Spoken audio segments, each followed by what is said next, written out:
Oh, what is happening? Welcome to the Breakaway podcast. I'm Jon Root, and this guy right here, NASCAR driver Matt DiBenedetto. Am I getting it right? Yeah, you've nailed my last name perfectly. I'm impressed. All day. Oh, man. But we're so excited that you're tuning into the Breakaway podcast. Before we dive on in, talk about Matt's story, get into a little bit of NASCAR. We're going to talk about NFL football as well. America Fest. It's going to be the biggest patriotic party you've ever seen. And you can get 25% off your tickets. Go to tpusa.com/AmericaFest.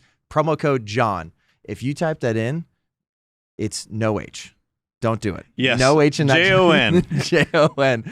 America Fest. We'll definitely see you there. But we have some quick hits. Before we get there, Celsius. No sugar, but 100% energy. Let's get that going. 1 second, Matt. Yes.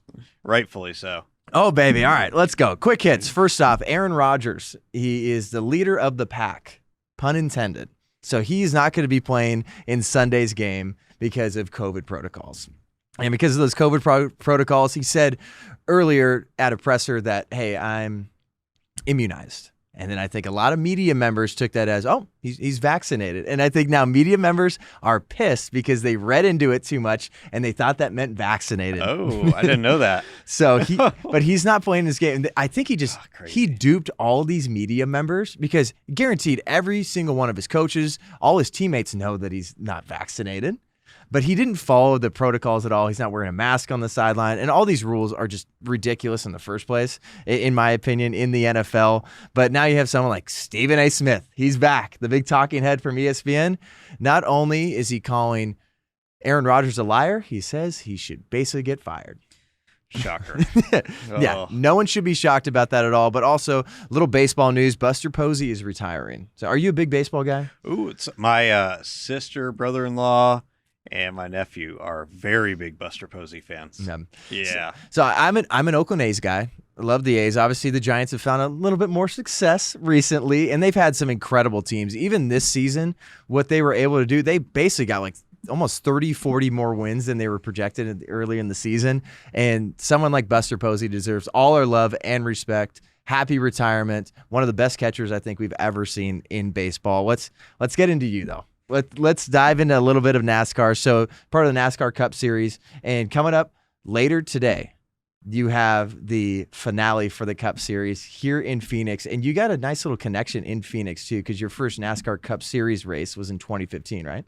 Yep. Rookie year, first race was at Phoenix. So it's cool. It's always special coming back here because I remember that day super vividly because it was so, it's so different because I've been in NASCAR for, a lot of years. I've been in the top 3 of NASCAR series since 2009. I believe, man, it seems like forever at this point. But when you move to the Cup Series, it's just it's so big. The whole run of show, everything, the fans. Yeah. It was kind of. I remember how overwhelming it was. Like, oh my gosh, so many people, and you're racing against a lot of people that I had looked up to since I was super young, as a fan of like, oh, okay, I'm racing against, Jeff Gordon, Dale Jr., all these people at that time. So it was a great experience. Who was your favorite driver growing up then? Actually, Jeff Burton. So he drove the old number 99 Exide batteries car years ago, and I was like 5 years old, and I just picked that car because I loved it and I thought it was cool looking. And then he just became my guy for a lot of years. But I was a fan of a lot of different people growing up. And you grew up in Grass Valley, Northern California. So actually kind of in my neck of the woods. I grew up in Northern California myself. I was born in the Bay Area, but small town called Loomis. Shout out to Loomis. Yeah. You've never heard of it, but this guy has. It's right by Grass Valley where you grew up. Yep, small world. Grew up, Grass Valley was like, out in the country, near Auburn, all those places we were chatting about a little bit ago. So yeah, Grass Valley was, was pretty out in the country and all that stuff. It's, but obviously I live in North Carolina. I moved out to North Carolina when I was 13. So North Carolina is home, and it's pretty out there. Love it, and that's home to me. What got you into racing then? Because I know there's a lot of us young dudes that we're going to get behind the wheel of a car, get our license, and we want to go fast. But there's not a lot of us that go pro going fast behind the wheel of a car. Yeah, the short version is I'm first generation racer, so nobody in my family nobody in my family raced, drove race cars, was into racing. My dad liked cars, and drag raced a little for fun, but nothing much. So first generation racer, my dad actually, speaking about Buster Posey and all of that, is his passion was actually baseball. It has always been baseball. So he coached scouting league for the Mets many years ago. He had like Darryl Strawberry. While being a Yankees fan? Yeah. My goodness. So many years back, he had like Darryl Strawberry and some like big players. I don't know. I'm not as familiar with the baseball realm. There's a lot that he had and knew or coached at some time in their super young days. But anyways, I rode four-wheelers and dirt bikes. I wanted those when I was a kid and got I think Christmas present was a four-wheeler when I was 5, wide open on them. First thing, always was wide open, four-wheelers, dirt bikes, that was all. And then around that same time when I was 5, my parents were flipping through the channels. They passed by NASCAR, and I made them go back to it. And my dad was like, "What the hell do you want to watch that for?" Direct quote. And I just made them go back and watch it. And then it became our thing every Sunday, so was watch NASCAR. And clearly my parents knew, like, okay, his passion is just anything that involves going fast, pretty much anything with an engine. And then I played Little League Baseball. My dad was the coach and a kid on the team. My dad brought me to the little trophy award ceremony, whatever thing, and said, this is my little Jeff Gordon, is what he called me. He likes baseball, but loves racing. Just so happens, ironically, God's plan, our a friend on the team, they raced at local dirt track in Chico, California, at Cycle Land Speedway. So they said, hey, if he loves racing, come check it out sometime. So we went out there, checked it out, and of course, both my parents were like, is this something you really want to do? Of course, obvious answer, yes. So I'm sitting here today, and kind of the rest is history. Does that kind of set you apart from other racers? Because do other racers have a long list of family members that have been in racing? Is that just kind of like an anomaly? Yeah, it's kind of a rarity. Yeah. So I'd say a bulk of them, have had some sort of racing or family history in racing of why, they're into it. Or Chase Elliott, is one of the most popular, or the most popular driver currently in the Cup Series. His dad was Bill Elliott, and let's see, like Ryan Blaney is, his dad was Dave Blaney, and so there's a lot of family or, family racing history, and mine was absolutely zero. So it's kind of cool. So the story and path to get here has been absolutely unbelievable. I'm sure it's been one of those where it's like Matty D shows up. So who do you know? I don't know anybody. my parents haven't been in this. I don't know. But that's what I feel like makes your story so important and so incredible, because it's like, I didn't have just parents that were so into this or family members. Like, you worked your way up, and there's actually a good amount of drivers that have come out of Northern California, right? Ironically, yeah. It's like we're bred up there to race or drive race cars. So there's something in the water up there. Dirt racing is big in California. So that's dirt racing is the big thing. Stock car racing is bigger on the East Coast. So we moved cross country and kind of tackled the asphalt. I raced on dirt growing up, and then moved cross country, moved over to asphalt racing, and kind of did it the super old school way, which is thousands of things had to be in place perfectly, had to be at this place at this time, so many times to get to where I am. But it was a very old school, incredible route, especially in today's times with how expensive the sport is, how lucky we got, because I didn't have the funding or family funds or any of that behind me. Just got so blessed along the way so many times, but did it a pretty old school way, just racing locally at your Saturday night short track stuff at Hickory Motor Speedway, and then started touring around in late model stock cars, so kind of local touring stuff, and got an opportunity with Joe Gibbs Racing. So Joe Gibbs is obviously a very successful man, in the football realm. Might NASCAR. have heard of them. Yes. So and climbed through the ranks, and have had an incredible amount of being super humbled, and had to drive for many small teams and make a lot out of a little throughout the way, and just making the most of situations and taking small teams that maybe were struggling and, give them the best performance and get great people around us. And it's been an insane path to get to where I am. People wouldn't believe it if they knew the whole story.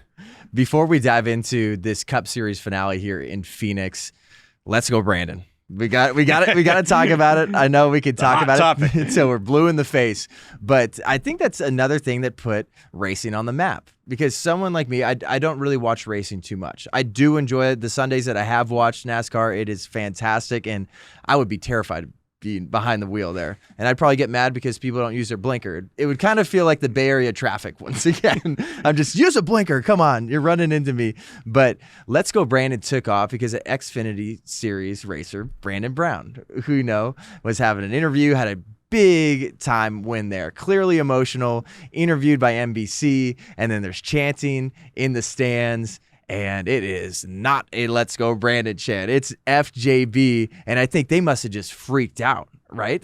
And I know you have a connection with the reporter too. So it must have just been an interesting situation. I don't think it was some fake news thing, because there's no way that as a reporter, you're in that position that you're going to be like, well, I'm for sure hearing this and I'm going to try to spew out some sort of political commentary. It doesn't matter what side of the alley you're on. She's not going to just bring light to that. She's going to try to bring the attention back to Brandon Brown. That's at least how I saw it. But it just took the world by storm, especially the sports world. You're hearing it every arena, every stadium. Yeah. It's really fun. But what happened when you saw that clip? And tell us about your connection with the reporter and your relationship with Brandon. Yeah, it's awesome how it's turned into such a movement. I love it.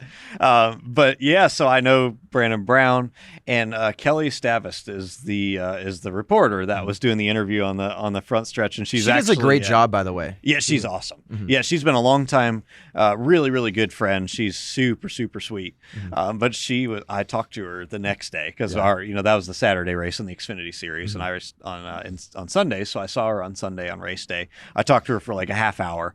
But when you do a lot of TV stuff, you're familiar how that stuff works. I knew when I was watching it, I was home because we didn't fly out till early Sunday morning for our race.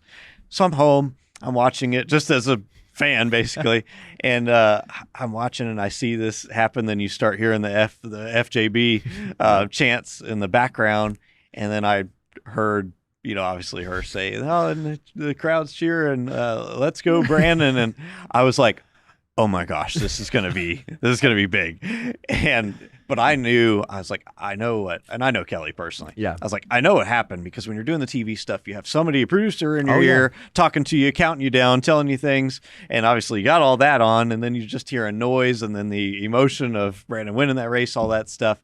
So she genuinely just heard somebody talking in her ear and just heard noise and some sort of chant from the crowd, didn't know what it was. Mm-hmm. Then she said that and immediately was like, and when she realized, oh gosh, that's not what they're saying, she felt horrible. And I told her, I was like, dude, don't worry about it. It's fine. And it's turned into a big blessing in disguise, because it's turned into an awesome movement. Oh, man, it's so funny, too. And then also, going back to Kelly, I think she did the best a job she could have done, because I know what that's like. You have an IFB in your ear. You got a producer. I'm sure they were in the truck over there, and it's like, whoa, there's some fans still sticking around, and they're chanting. And there's no way that she's going to be like, well, you know what, everybody watching, they're actually saying F Joe Biden. It's like, she's not going to say that. Yeah. She's going to try to bring the attention back to Brandon. And I think it turned into this amazing movement, because there's Christian colleges out there on Saturdays. I know, shout out to Old Row Official from Barstool. They've shared all the FJB chants. And it's something I know, us as Christian guys, it's not something I would join in on. Correct. It's just I don't know, it just feels like a little unsavory to me. Like, any conservative out there or anybody that jumps into this chant, if that's what you want to do, go for it. But when we heard Let's Go Brandon, it's like, wow, there's places like Liberty University. Yeah, we made it. We could actually say Let's Go Brandon, and it's going to have the same significance as any other school, any other SEC school, any other big name school. They can do that, and it's just taken the world by storm. You see that with people at signs when they're pushing back on vaccine mandates across the country, and no matter where you're at. I know when the Dodgers and the Giants were playing, the Giants have a first baseman, Brandon Belt, and somebody had a Let's Go Brandon sign. It was perfect. And they showed that on the broadcast, and I was dying. But it's funny too, because there's another guy in Florida. He has a Let's Go Brandon sign that's 3 stories tall, and he's getting holy cow. He's getting fined $50 a day for keeping that up. totally worth it. I'm sure that people would gladly fund that to keep it going. Oh, it's so funny. And I think like we have to laugh about this kind of stuff.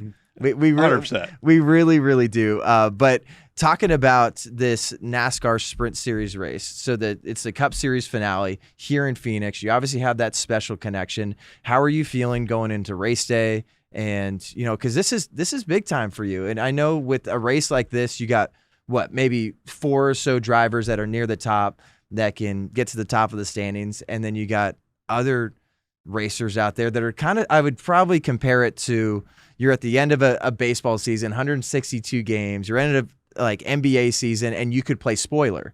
Is there like, before we hear about like how you're feeling about the race, is there like an etiquette factor to this, to where it's like if you have a chance to win, obviously it could help you out jumping into next season, but how does that work exactly? Yeah, so it's an interesting situation because it's unlike other sports. So it's the championship weekend, last race of the year, and you have your 4 championship contenders. You have Chase Elliott, Kyle Larson, Martin Truex Jr., and Denny Hamlin, who are racing for the championship. But all of us are on the racetrack. We're racing for the win. Of course. You know, we're racing to win the race. So I think it's kind of an understanding from both sides. So from mine, obviously, the last thing that you want to do is go and, you know, drive underneath the guy and you get loose under him or sideways and you crash him and wipe him out through a mistake or something. Mm-hmm. You really don't want to be that guy. But also on the flip side, on the flip side, and this is kind of throughout the playoffs too, as it continues to eliminate, they also are aware that someone in my situation is, we're just on the track to win, and that's it. Nothing else matters much. We're racing for points, positions. It's still a tight battle where we're at for certain spots. But at the end of the day, we're racing for just a race win. So I will crash my grandmother if I have to win this, to win the race, you know, whatever you have to do. They're Grandma also aware. DiBenedetto. Oh my gosh. I feel so bad for Poor your grandma. I'm so sorry. He doesn't mean it. Yeah, I don't mean it, Grandma. But, you know, you're in the situation where we will do whatever to win the race. So they will reciprocate understanding the awareness of where we are at. If they can win the championship and not necessarily need to win the race, or you're battling, they're probably going to be aware of that if they're in front of all the other guys. So it's an interesting situation, and it's also an emotional day and weekend for me, because this is the last race for me in the 21 car, driving for the Wood brothers. So I've drove for them. This is my second season driving for them, which has been absolutely awesome. And so, and we've really, it's amazing the strides that we've made as a team. And we made a crew chief change midway through the season, which is like making a head coach change, midway through the season, we did that. And, it's all about relationships. It's got to click. And we made that change, and man, it clicked, and we fired off an incredible amount of consistency and performance and top 10. We're top 10ing them to death, missing that little bit of speed to, we were a 6th to 10th place team, I feel like, but had incredible consistency. Just those championship 4 guys have had a little extra speed, those teams. So the Fords have been a little off. Does that give you a little extra motivation heading into this series then, or just heading into this race, where it's like, I want to make sure that I go off on a high note for not only myself, my family, but the entire team that's been with me for the past few years? Oh yeah, for sure. It's I grew up just a fan, a story of the sport. So what I'm thankful for is every time I've ever stepped foot in the 21 car, and anyone that knows the history of the 21 and the drivers that have driven that race car, it's unbelievable. They are, them and Richard Petty Motorsports are the 2 most legendary teams in all of NASCAR.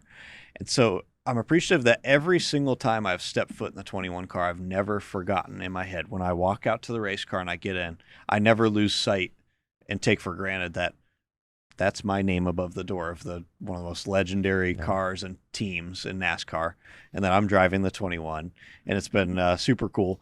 Also, I've been through a lot of heartbreak we've finished second and been so close to wins on multiple occasions, and just hasn't been meant to be, but we have one last shot at it, obviously, and Phoenix is a great track for us. Well, we're definitely rooting for you. That's why we're so glad you're here in Phoenix, and we're so glad you reached out to Benny Johnson, reached out to Charlie, and then now we're in this podcast studio too, like getting the Breakaway podcast started, and I can't think of a better way to get it going too. So when it comes to the future, after this race is over, You've been a journeyman, you've been an underdog, but you seem to be one of those drivers that people really relate to and really like. You've created quite the fan base here. So going to the future, like, what do you think that's going to look like, and how do you think your special connection you have with the fan base is going to help you find a seat for next season? Yeah, they just don't know me well enough. I'm not that cool, but this guy's really cool. There's a reason he's in this room. He's really cool. Yeah. No, it's been cool, man. I've gained an incredible fan base. Super dedicated. I was the fan vote winner this year for going into the All-Star race. That was in Texas. Yeah, I was in Texas. So that's, the support that we've gotten has been absolutely unreal. But next year working on options, and it all works out as it's supposed to. All works out in God's plan. But have some options on the table. It's super late in the game figuring this stuff out. But also, just speaking as to how everything happens for a reason, how it's supposed to, it's weighed on me this year through some things we've encountered from a worldly perspective that have gone on and have sort of affected, my stuff. And obviously we have a lot of corporate type sponsors and things. So you have to be super kind of careful in what you do and say and post and whatnot. But I think next year can allow me to, that's why I reached out. I was like, man, I can't stay quiet on topics that I'm super passionate about while I see such important values of our country, going down the tubes, and people, young generation being, brainwashed to think that you shouldn't be able to say, or you shouldn't talk about God, country, freedom, all these things that make it, us so lucky and blessed to live here. You heard we shouldn't have freedom of speech anymore, right? Yeah, you can only say certain things. Yeah. Matt, come on. Freedom of speech, as long as it's got to fit in this box right here. That's it. But I think that's what we can appreciate about you as a driver. You're saying that, hey, this is a hill I'm willing to die on. This is something I've worked my whole life to get to this place. And then I'm going into a season of uncertainty, but I'm not backing down, because this is more than just here right now in 2021 or heading into 2022. This is for the next generation of drivers. This is the next generation of athletes. If no one's going to speak up for this, I will. Yeah, it was weighing on me. My wife Taylor and I had a lot of conversations that, I had a heck of a faith journey, crazy story. But it changed my world, and it was weighing on me so hard that I was like, man, it's just like I'm not supposed to sit back and be quiet on this stuff and be a sellout just to be quiet, and then, for making a paycheck, when I feel as though I should be sharing a bigger message that's bigger than just driving in circles for a living, which I love doing, by the way. Through all that, it was weighing on me. And then, for next year, there's some options where team wise, I will have the ability to do this and incorporate, hopefully, Turning Point USA and kind of just the whole movement into NASCAR and bring it, obviously the Let's Go Brandon movement. Are you saying we should get a TP USA car out there? I think so. I talked to Benny actually, and he was talking about that for the Phoenix race. Obviously with the Wood Brothers, we have all our sponsors mapped out basically before the season for pretty much the entire year. And he was like, can we get, TP USA on the car or figure something out for Phoenix? I was like, man, I wish we could. This is just a couple of weeks ago. We were chatting about it. But I was like, hey, next year, man, we're wide open. We can, but I really, in a grand scheme of things, it was just weighing on me that I was like, I feel like I need to reach out. And then when the Let's Go Brandon stuff surfaced and NASCAR really became on the radar for TP USA and kind of the whole movement of everybody that I follow and such, I was like, all right, this is probably the perfect time to reach out, because we talked a lot about how I was like, I'm willing to, whatever the sacrifice is, I don't care what it is, and it may not be a sacrifice. It could be God's plan being something greater. We drive for a team and do, still doing what I love, but also being able to talk about the things I'm passionate about and sharing a good message that, hey, as a young athlete, young generation, like, guys, these are things that you don't want to lose sight of and don't want to lose and willingly sacrifice freedoms that are so important. Freedom of speech being absolutely one where people have the right to,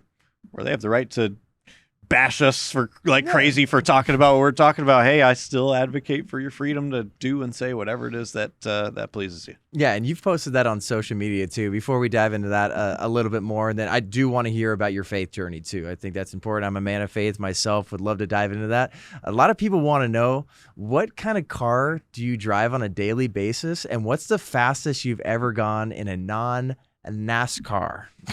Ooh, without going to jail.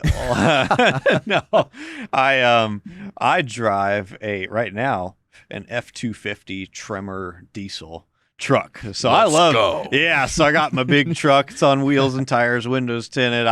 I'm a big car guy. So I had everything I have or have had is loud, and I love cars. And always heavily modified, sometimes to a fault. But so I've had a bunch of different cars, but I had like a GT350 Mustang.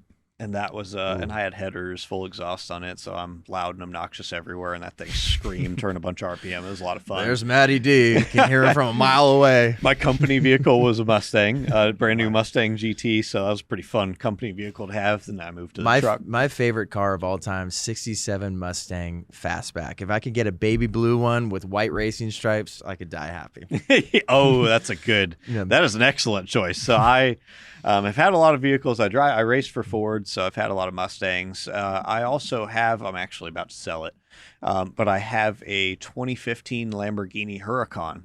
So, so that's cool. Don't ask me. I can't afford it. I'm so sorry. I know you were going to ask me at some point. You want to buy it? It's for sale. If you can do like a 30-year fix on that.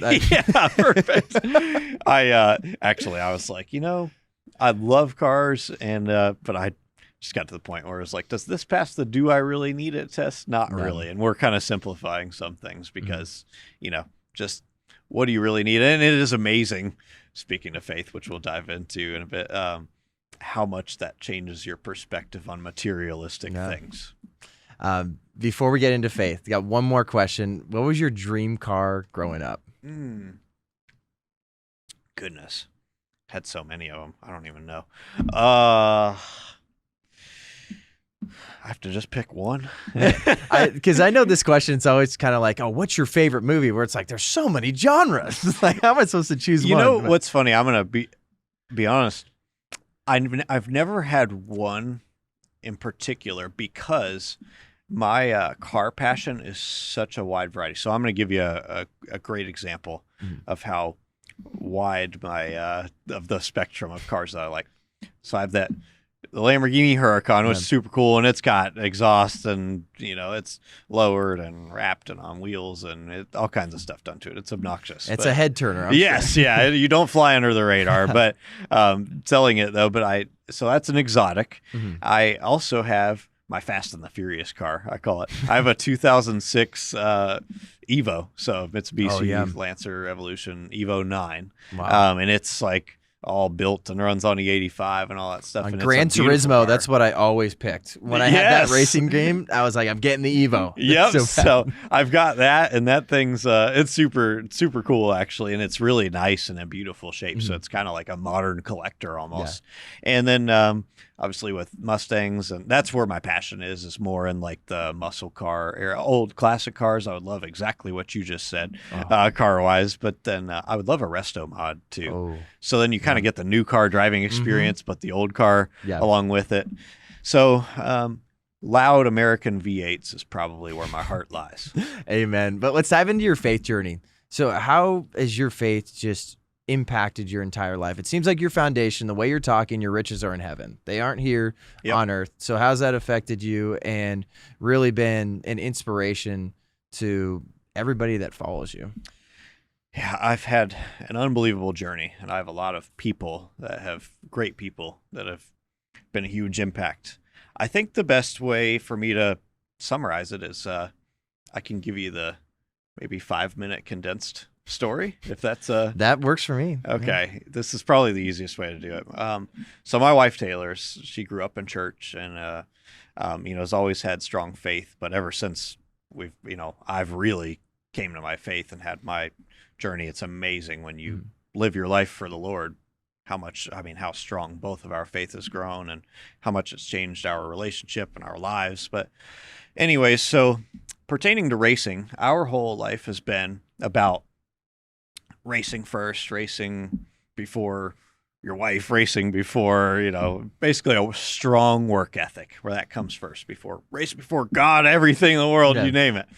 And then, but it came to a point where with the things happening in the world where you're seeing, so much division and all the stuff that's happening, it was like, man, this isn't just about politics. This is good versus evil. I kept saying that. It's like a spiritual warfare. Yes, 100%.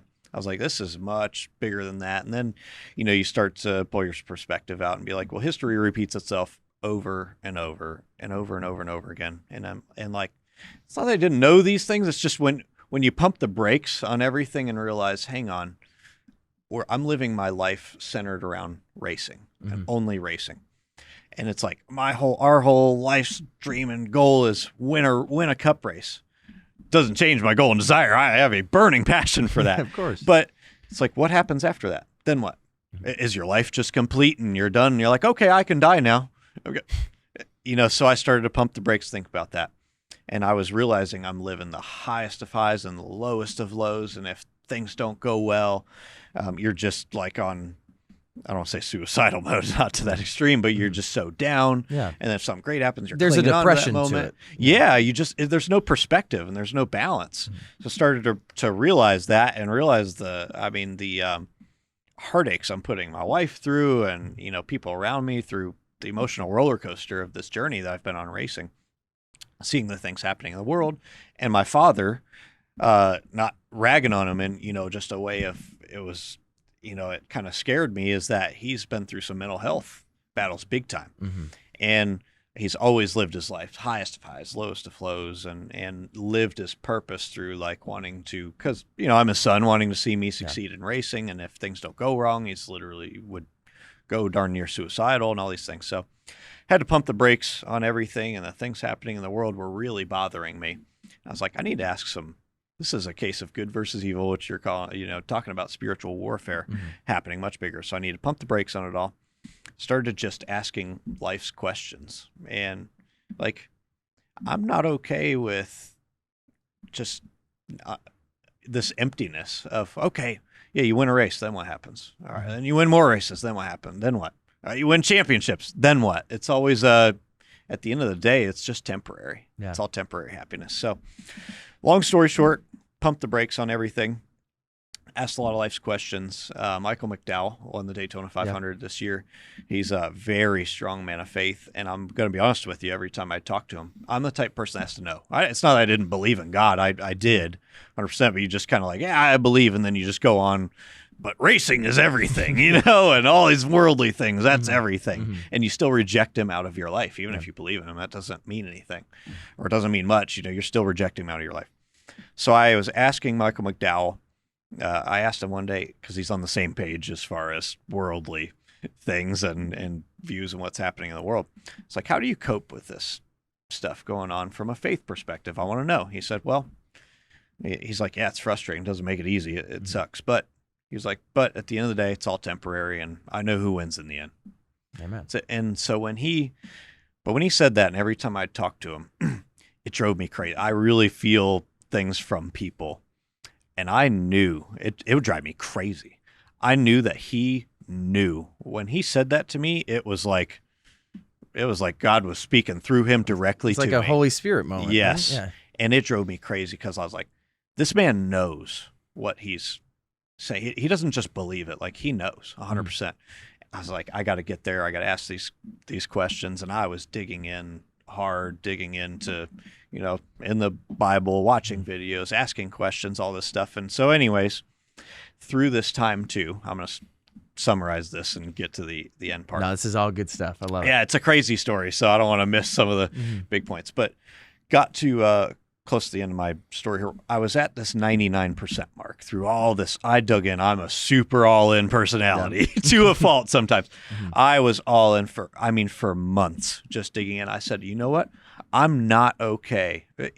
why is it like people just put this to the side, like as if we're told, yeah, we're okay not knowing what happens when we die. Yeah, we're not okay knowing our purpose in life and why we're here and why life's a struggle and why everything in this world is imperfect and all these questions. Finally, I'm like, how would you be okay with that? No, I'm not okay with that, and I'm okay with saying that. So I was like, I'm digging in. I'm either going to die trying or I'm going to find this answer 100%, and I'm going to know. I have to know that, not that I don't believe God isn't real. I just need to. I was stuck at this 99% mark where it's like, I know good versus evil. This is spiritual warfare. I know God is real. I know all this, but I need to know, like, to my core. So, well, it sounds like you were looking for that relationship with God. Yes. There was that belief there, and I know that He's real. And then even if we're just going into like the Bible, it's like, even even the demons knew that Jesus was God, and they actually believed that. But did they have that relationship? And it seemed like that's kind of what you were searching for. There wasn't just like, oh yeah, there's like a belief in this higher power. Like, sure, I'm sure that's real, but like I want to feel that connection. You can almost feel that spiritual connection when you're speaking to other people. Yep, I felt it, I knew it, but I needed to know. So I started just praying, like, God, I need to know you. Like, and I was still kind of a newbie as far as, I was reading and watching videos and all this stuff, but I was like, I need to know you, basically asking Him, reveal yourself to me. I'm frustrated at this 99% mark. I need that relationship. So through this time, here's the crazy part. So my dad was going through a real, the mental lowest I've ever seen him at in my life, like legitimately worried about suicide. Wow. It was getting really bad. And so that was weighing on me, because I'm like, man, that's weighing on me. My friend Houston, who is very, I'll call him spiritually gifted, even though he doesn't really know it, just feels a lot of things from people. He told me a couple times, he was around my dad, he was like, something's wrong. And whenever he says something, it's like, man, he's weird at predicting things. Yeah. It's like, something's wrong with your dad. And it was weighing on me, bothering me. Long story short, I went to this at our CrossFit place.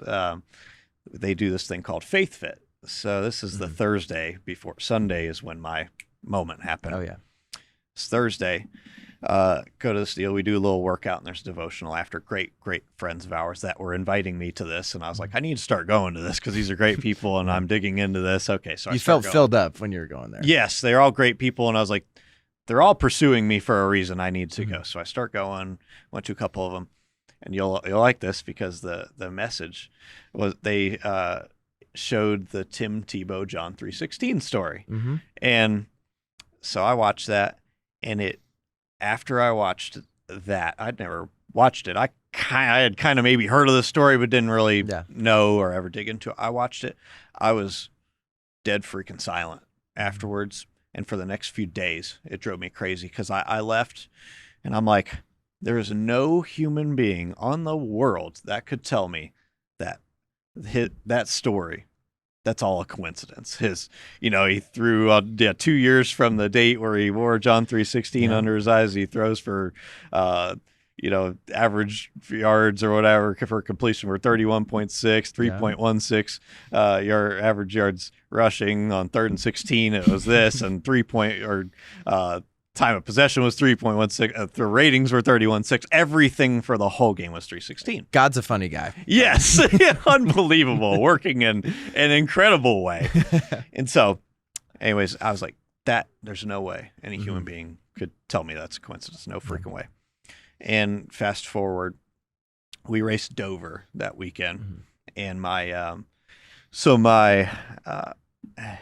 dad was not doing well. It was really weighing on me. We had a bad race too. It was a weak race for us. I get home, I had all this information in my head, getting really frustrated. I didn't know what was going on. I didn't feel right. I'm sitting on the couch and stuff with my dad's weighing on me, and all these things going through my head of like, I know all this is real. I just don't feel right. My brain's going a million miles an hour. I couldn't rest, and I'm just like, God, I need to know you. Like, this is all just driving me crazy. And I didn't feel right. The stuff with my dad, all this. And then in one instant, it was just like, I'm just sitting on the couch. It was midnight, sitting on the couch. The only way I could describe it to people is, it was like God just went, hey, grab, like as if someone just grabs you by the head and goes, kapow, here I am. And in one instant, it was like every gear in my brain clicked, and like I knew, and it's like I knew things I didn't even know how I knew. Like I could see all of it, back to the disciples and how Jesus walked on this earth, how our timeline in history is based on Christ, all the things that of our whole world is based on Christ, how we celebrate, Christmas and Easter and all these things that we just forget the real meaning. It's easy to be distracted from the real meaning. So this happens. It's like, boom. And I'm like, oh my gosh, life changed. I know you think you, boom, revealed himself to me. But in an instant, it changed, flipped to the worst feeling I've ever felt in my entire life that human words will never be able to describe. And it was 100% an out-of-body experience. Like, hey, here I am. And then it flipped to, but here's what I need to show you. And here's what you need to know. And it flipped to what I got to feel, and I mean feel like I was placed in it, was I got to feel my Father, because he's not, a man of God. Hopefully he comes around one day. He believes but rejects him out of his life, and it's fine. But you need to know this, and I got to feel my Father living in hell 100%, and the actual feeling of what all I could describe it as is his mental lowest of lows magnified times 1,000,000. Mental torment beyond anything you can ever possibly imagine. I got to feel and hear him screaming at the top of his lungs, knowing that he's stuck there forever. And I got to feel what eternity and forever feels like with zero hope, and actually placed in it like, this is real and you need to know this. And this is your purpose, is to save people from this, including your Father. And so, because I was that day I talked to him after the race, and he sounded like he'd never sounded before. He was very down, very bad. So that happens. I have that experience. I came out of it, and I don't cry like hardly ever. I came out of it crying white as a ghost, petrified beyond anything, scarred for life. But I understand the reasoning why, though. So then I wake my poor wife up, Taylor. She thought somebody died, because I'm like, wake up! Oh my gosh, this just happened. I explained it to her, but I said, something's wrong right now, right this second. So this is the last part of the story. Yeah. Sorry, I didn't want to miss some of these. It was an interesting story. Last part of the story. So I wake her up, and I'm like, something is wrong right now. This is at midnight when all this stuff happens. I mean, right now, it's like, I feel like I need to drive to their house, but I don't want to be crazy son at midnight driving there and waking them up or whatever. I couldn't sleep all night, because I'm like, something is wrong right this second, and it is weighing on me. It's killing me. So next morning comes around.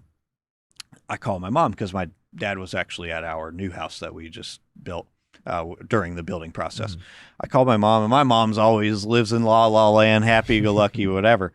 I call her, and she sounded weird, like just not acting herself at all. And I was like, something's wrong. I said, Mom, I don't want to dive in this story, and I don't want you to think I'm crazy, but last night I had a really bad feeling, and an experience happened that something's wrong with Dad. And she just broke down, starts crying. I'm like, uh-oh, okay, something's wrong. And she said, last night around, and let me backtrack a second. What I took out of that experience was, the wording I took out of it was, and I told my wife, my dad is lost in life, and he's not at peace with life. And if we don't save him from this, this is what happens. It's real. So my mom says, last night around midnight, your dad woke me up and says he doesn't want to be here. He's lost in life, or not at peace with life, something like that. Exactly what I took out of it. And he doesn't want to be here anymore, and he wants to die, and this and that. And and so that was timing lined up with exactly what happened to me. I'm like, okay, I'm not crazy. Not that I didn't know that. So I drove out there, talked to my father. I said, hey, I know we haven't talked about this much in our lives, but this happened to me, and I know that I'm supposed to be here right now, and I'm supposed to be telling you this. And I told him, and kind of went on my way and left it at that. So, interesting story. Yeah, that's a fantastic. It's just, I always just feel so filled up when I hear these stories, because there's times where you must have looked back and said, well, my eyes weren't even opened before this. Like, things that God is revealing in your life, like this instance here, like you're starting to see now. And there's just like a total just reorientation of your life now that it's not just, oh, I believe in him. I have this relationship and I want him to speak into my life and I'm actually going to listen. So how is your dad doing now? What does that relationship look like? Yeah, he, he's like a real tough kind of guy. He never cries. Yeah, exactly. So hardcore, like Italian dude. Yeah. My dad's 100% Italian. And, but he, still has his ups and downs, and he's kind of, now I understand and see what he's battling. He has, my grandma's laughed and said his whole life he's his own worst enemy. Yeah. And now I understand what that truly means, and that battle that's actually going on, where it's like, my dad, he believes in God, but still rejects it. He's got just a battle going on that I know eats him alive, and it's tough to see, but we just got to live through action, and you can only do and say so much. Just live through action and hope that it's all in God's time. Yeah, well, it's an absolutely incredible story too. It's definitely fires me up hearing more stories like that, and how like the way God's working through athletes like you.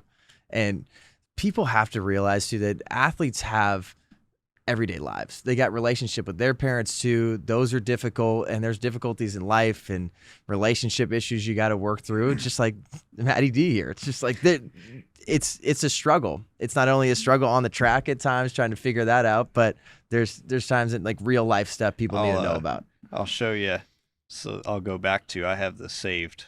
I have a list when I was in this search period where I'm just like, I gotta know, and I'm digging in and I'm listing things. There was like existential questions, or there was like things that I was writing down of through my faith journey, like this and this isn't a coincidence, and this and these things that we can have the blinders on to so easy. It was like I'll just go through. These are random things I would put down, but like, I have body, soul, spirit. Like, we're not just a body, we're a body, a soul, and a spirit. We're spiritual beings, things like that. So that was kind of what I was digging into, the good versus evil, like we talked about. One thing a big one that was kind of triggered it was with what's going on in the world was I would talk about lies and deception, how people, it would frustrate the crap out of me. It still does. It doesn't make it easy, but of how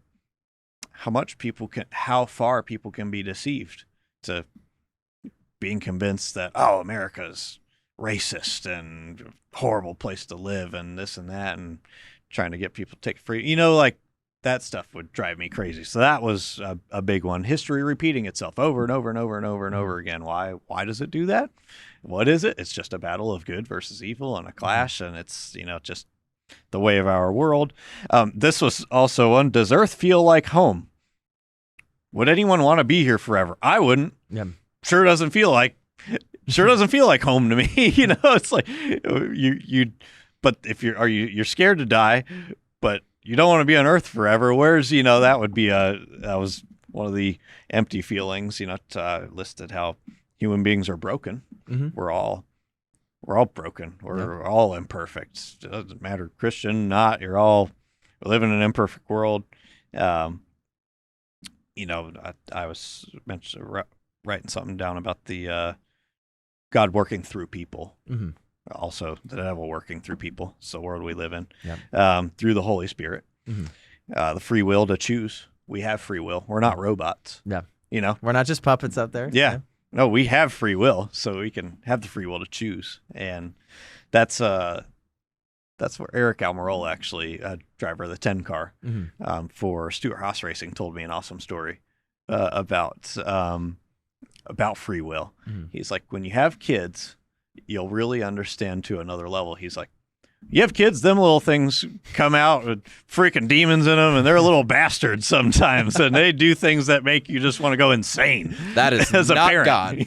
There's no God in that situation right there. He said, but when your kid turns around and looks at you and says, I love you, and they have the free will to tell you that's the most heartwarming feeling in the entire world. He said, if that kid came out and was just a robot and then looks at you and is like, I love you, there's no feeling and no true love behind that. So free will was a big thing. And I had a lot of other things listed, but a lot of great stuff through this. Well, I love that you brought up the aspect of finding value and purpose and a sense of direction in life, because we had Steve Weatherford on.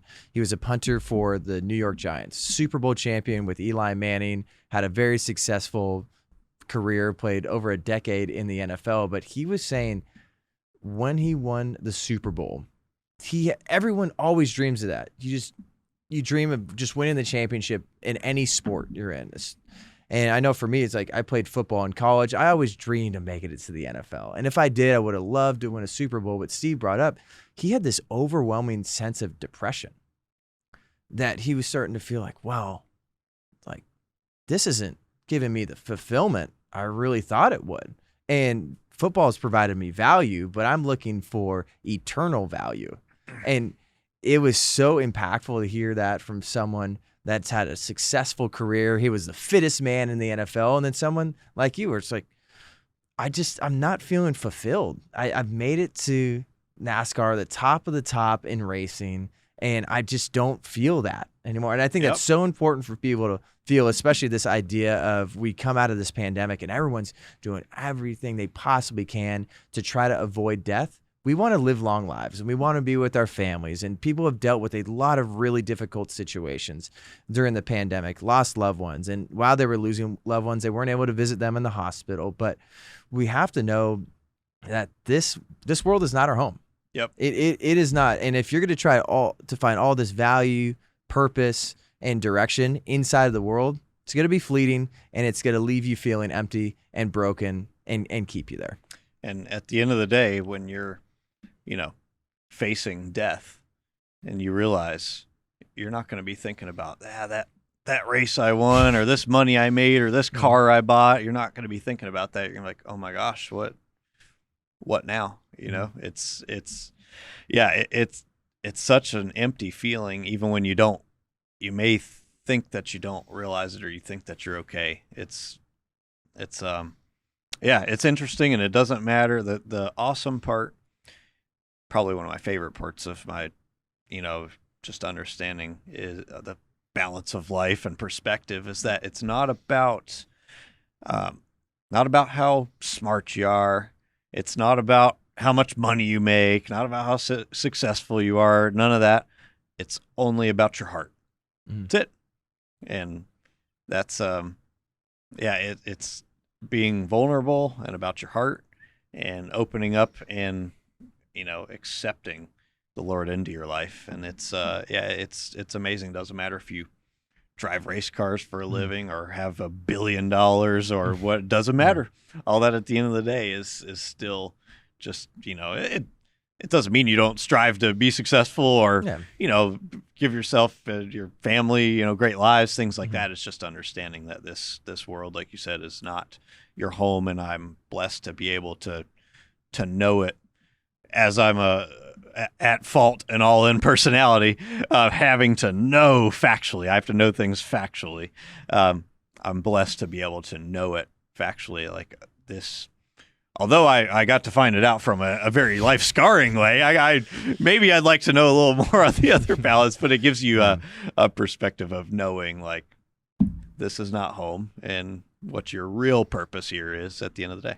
So many people are worried about not dying that they're forgetting how to live.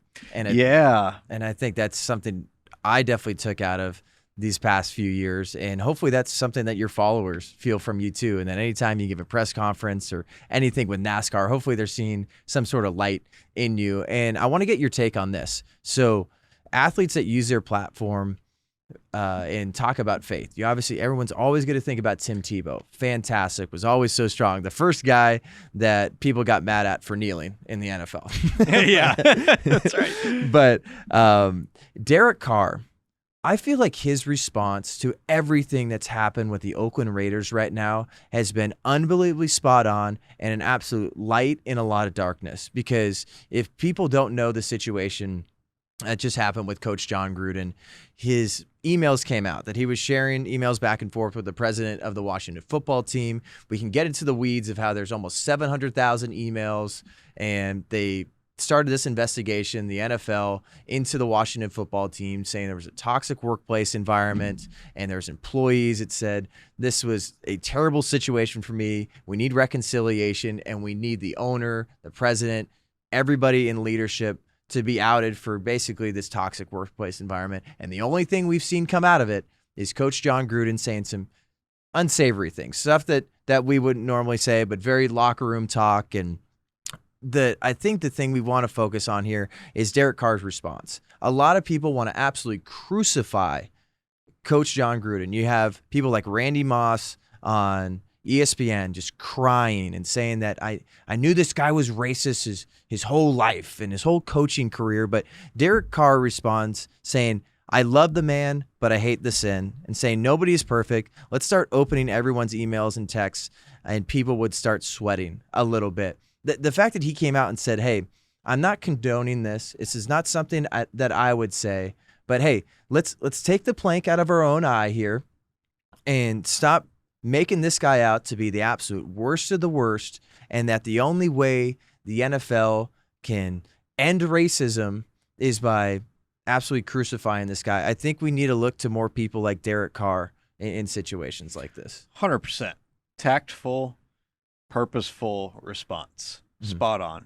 Because that's what it is. I was just talking about this a couple days ago. So talking about how we're all imperfect. And when I went through the stuff on Twitter, just talking about where I said something about how the world is sensitive, and I made kind of a lighthearted thing about we live in just living on planet Earth in the year 2021 is like sensitivity training, you know. And then people just blast you and go crazy, and I'm how thinking, dare you say that? Yeah, and I'm like, well, kind of showing it is a little sensitive, but again, it was, they have the right to say it and whatever it is, but it's just everybody is imperfect, and that's where I thought the exact same thing and said, every human being, if all of their texts and all their emails and all their stuff was just out in the open, I think everybody would lose their jobs everywhere. Oh, yeah. Everybody would be squirming. I mean, if people saw my Snapchats me and some of my friends send to each other, or, gross things, or in the bathroom or whatever dumb stuff we send, I'd probably be like, oh, Matt's out of a ride and he's, but everybody is imperfect. Everybody says things and does things that are imperfect, and it's just that's a very well balanced answer. I like that from Derek Carr. And then he doubled down too. So Henry Ruggs. So that whole story came out too. Absolutely so sad, that story, hearing about the wide receiver from the Vegas Raiders, Henry Ruggs, young guy, one of their best up and coming receivers, was driving his car over 150 miles an hour, ran into the back of another car and killed a mom and her dog, and there was a baby in the car. That's okay. And you hear a story like that, and it absolutely breaks your heart. And then it's another thing that's happening with the Vegas Raiders. And at times like this, too, we look to spiritual leaders. And luckily, the Vegas Raiders have a spiritual leader, because people look to Derek Carr again. How is he going to respond to this? People, I think, really appreciated his response to Coach Jon Gruden. And then he said, talking about Henry Ruggs, he needs people to love him right now. He's probably feeling a certain type of way about himself right now, and he needs to be loved. And if no one else will do it, I'll do it. He's not saying, hey, this guy messed up and he should be able to play next week. No, you have to face your consequences when you screw up. And Derek Carr 100% believes in that.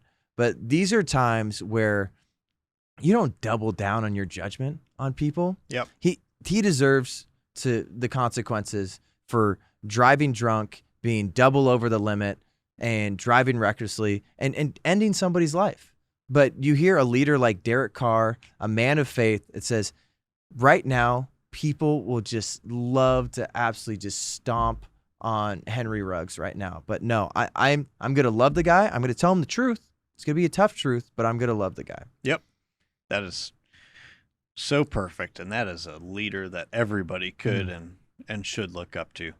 Yeah, and I love those stories, too. Yeah. Like Derek Carr, it's like, man, it's been really inspirational to me, just like I'm sure there's a lot of people following your story. Like, that's inspirational. That's the perspective on life that we all fall short, but it's an amazing perspective on life, because, and even again it's a great example of how to carry ourselves, how I strive to carry ourselves, and it through, when you get an argument, it's easy to get in arguments about politics and these things that we're super passionate about, or whether I'm talking about guns and protecting yourselves against tyrannical government or this and that, trying to make sure it's so easy to get trapped into argument. Then you're just personally attacking each other and down this path. It's like, nope, even if this person is being disgusting to you, I always have to try and be like, I'm not going to attack you. I don't hate you. And you try and show that love for people while standing strong for what you believe in. That is a very respectful, cool perspective that he has, and that's a heck of a leader. It's very cool. And I think people need to understand biblical love too. Like, love is not just acceptance of lifestyle. Love's not, hey, you're going to tell me from your worldly perspective, this is how you want to live, and you just got to accept it. And that's the best way to love somebody. I think that's where we just come out of this pandemic. So many people are just like, oh, as a Christian, like, aren't you supposed to love your neighbor? If you love your neighbor, you'd put your mask on. If you loved your neighbor, you'd get a vaccine. If you loved your neighbor, you would accept this person and whatever they say that they are.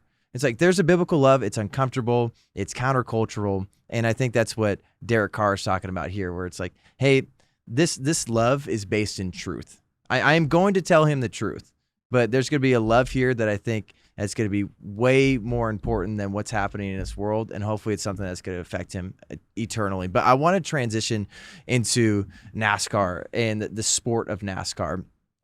For me, I had never watched F1 in my entire life. We're just talking about racing. And then I watched F1 Drive to Survive, and I'm like, man, there's so much personality in this sport.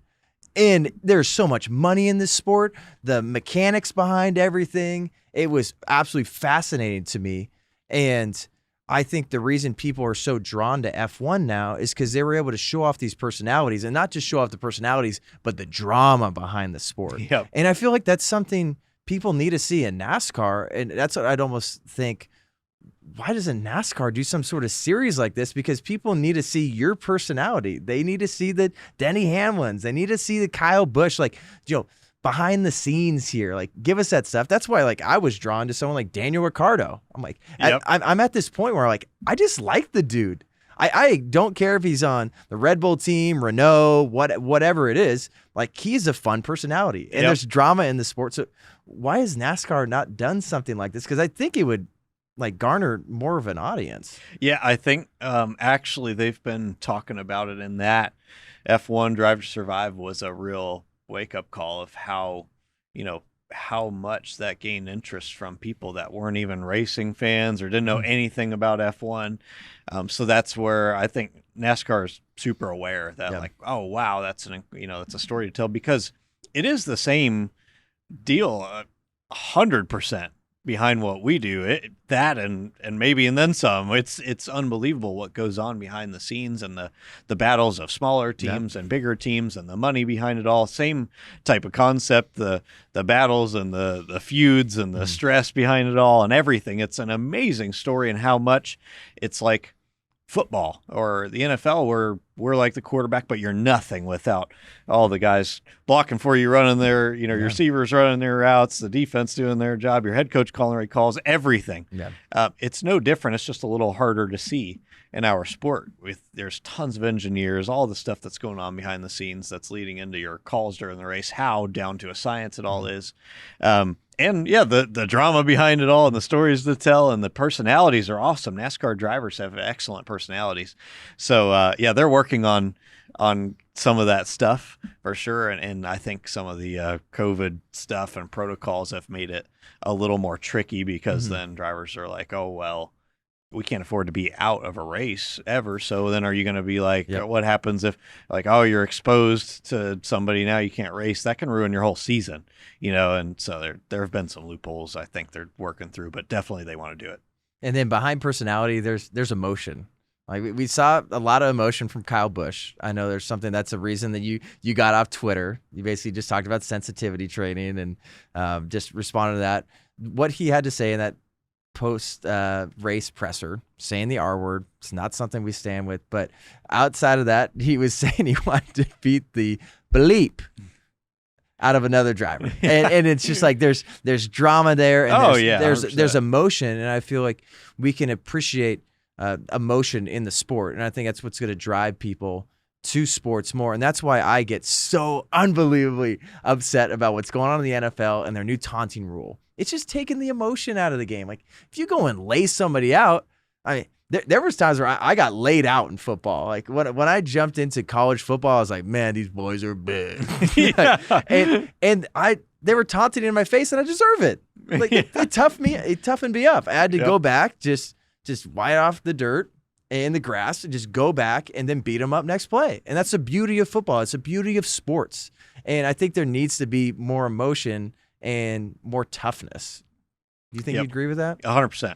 Yeah, the more that they can, the more freedom they have to express themselves and be themselves and do whatever, that's the better. Because we love, I always say, pertaining to speaking about NASCAR stuff, Kyle Busch, people either really love him or really hate him, and a lot of people really dislike him. But he's an example of one of the most important personalities to have in our sport.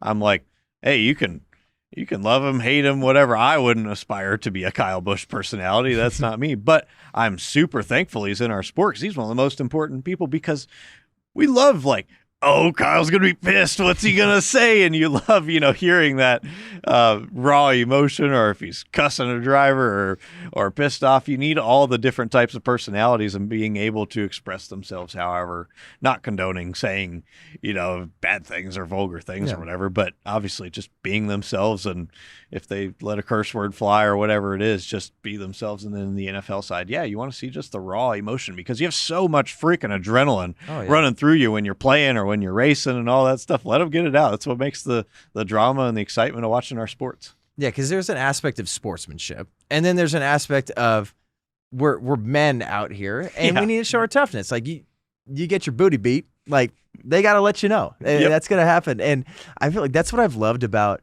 not only Drive to Survive. They've shown a lot of emotion there, and there's so much drama. And then the NFL with Hard Knocks, like that's another series too that I think really brings out the emotion and the drama too. And I think that's something that the NFL really understands, is they're contractually obligated to have every single team in Hard Knocks.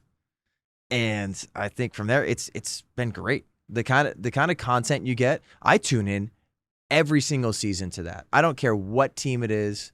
I really liked the Atlanta Falcons season. I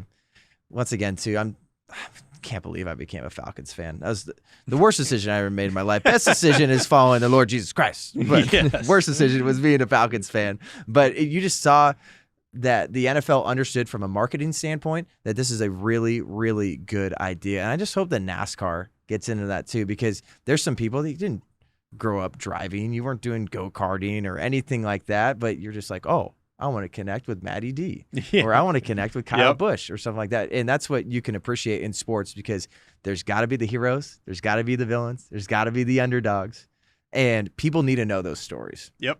So I hope that happens. But tell me if I'm wrong. I feel like there's got to be some sort of like tension inside of the sport, figuring out what the future looks like. And I know there is aspects of, I love how the sport, there's like the super speedways, right? Where it's like the competition is going to be a little bit more even compared to, you would call it a short track in Phoenix. Right? Yeah. That it seems like there's this tension where it's just like trying to figure out the aspect of branding and what it looks like going forward. How are we going to attract more fans? And for me, I think an aspect of it is get people to understand the personalities behind the sport, but how do you think brands and sponsorship comes into play there? Yeah, I think, they've been pretty innovative in trying to forward think on a lot of those things. Like there have been talks about the stuff with the Drive to Survive, and that being an example. So trying to get more of the behind the scenes look from the drivers. I think the COVID stuff and protocol kind of delayed some of that stuff a little bit, or made it a little bit more complicated, unfortunately. But they really focus hardcore on the fans too, and how to best engage them with the experience. So They do an excellent. Oh, I'm dropping something. They do an excellent job with all that stuff, and I think they do a pretty good job of letting the drivers express themselves pretty well, within reason. So, and all of they definitely have created the structure of the format and everything to be like the cutoff race to go to the championship was at Martinsville, which is a paperclip, tiny short track where there's not a panel left on your car doesn't have some sort of damage after the race. So they create the drama and the excitement, all those things. And I think they do a good job with making it a good experience for the fans, but it's just changing because people's attention spans are different and how they, want to intake and consume the race is different. So it's kind of an ever changing environment for us in the NASCAR realm, but it's good stuff. I want them to get to know the behind the scenes stuff more. And as we're wrapping up here, I got one more question, and then we're going to dive into a little NFL pick'em. I'm going to give you the list of the games on Sunday. I'm going to give you the Monday night game, and I need you to pick a winner out of those. Oh man, I haven't been following worth a crap, so I'll be awful. Which is going to make it really fun. Yeah. The final question I have about NASCAR is: it doesn't seem like we're in a car culture anymore, and I feel like potentially that could be hurting the sport, because I know, like, my dad's age, I'd bring up like the 57 Chevy. Oh, I remember that, John. Oh, yeah. That was the best ride I ever had. And like, it doesn't seem like now it's like we got a bunch of these sissy cars. We got a bunch of hybrids out there. Like, Teslas are cool, but you got a bunch of these just green cars that just look like wonky boxes on four wheels, and people just aren't into cars anymore. And it doesn't seem like the way cars are made anymore. Like, there's no sort of classic aspect to it. It just seems like, all right, we're going to make a car. Hopefully it lasts for a good, 5 years, and then we'll roll something else out that hopefully gets better gas mileage. It's weird how much it's changing. So how much, when we get to see some of the behind the scenes stuff from the Ford aspect and what they're planning on, it seems to be going all more toward being high tech. And, Tesla sort of was one of the ones that's like, oh, yeah, everything from your phone and an app and integrated and all that stuff. That sort of seems to be the direction. I'm curious of how NASCAR is going to keep up with this stuff. If we're going to go to, who knows? I mean, if it's going to be like hybrids or what weird stuff's going to come in the future. It's hard for me to wrap my head around because I'm just an old school car guy and I like really loud, fast cars. But also at the same time, it gives me hope that they're still making cars like the GT500, which is like, almost 800 horsepower raw American supercharged V8. So you still have like, all right, we still got the tough, manly cars that are really freaking cool. And so I don't know. I think there's a balance there, and it gives me at least a refresher when we have cars like that come out, and people still talk about, even younger fans still talk about how the experience at the racetrack is a lot about the loud noise and the sound of the cars and stuff. So we just need to, I don't know, keep on pushing that car stuff is cool. Yeah, I hope so too, because I don't really know much about cars, but I love the classic cars. I love talking to my dad about it. I love hearing about this stuff. But honestly, appreciate you jumping in here and being a part of really TPUSA Live. The fact that you reached out to Benny, Charlie, and us to have these conversations, and that also make sure you get tickets to AmFest, America Fest. You're going, right? Yes, we will be there. We got him, baby. He's coming. Make sure you use code Jon, J-O-N, for 25% off. Go to tpusa.com/AmericaFest. But this has been the Breakaway Podcast. I'm Jon Root. That's Matty D. Good luck. We're all cheering for you. Thanks, brother. See you guys.